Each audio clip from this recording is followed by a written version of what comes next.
তো ওই স্বামীকে কখনো টাকা পয়সা না থাকলে চিল্লাপাল্লা করেন না, অকর্মক শব্দ, এমন শব্দ ব্যবহার করেন না যেটা ওনার প্রেস্টিজে আঘাত লাগে। পুরুষ মানুষ আত্মসম্মান সইতে পারে না, আত্মসম্মান আঘাত লাগলে সইতে পারেন। গাইরেত একটা শব্দ আছে।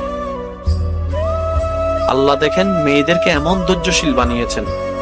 আমাদের মা দাদি নানিরা যদি ধৈর্যশীল না হতো, আশা করি সবাই আমার সাথে একমত হবেন, আমাদের মা দাদি নানিরা যদি ধৈর্যশীল না হতো, আজকে আমাদের দাদার বাড়ি নানার বাড়ি পরিবার বলতে শব্দও থাকতো না।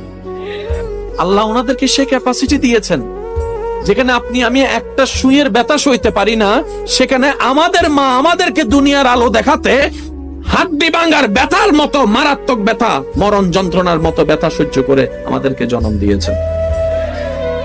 আবার সন্তান কুলে আসার সাথে সাথে সমস্ত ব্যথা বলে মা হাসতে লাগবে। এটা নারীদের দ্বারা সম্ভব,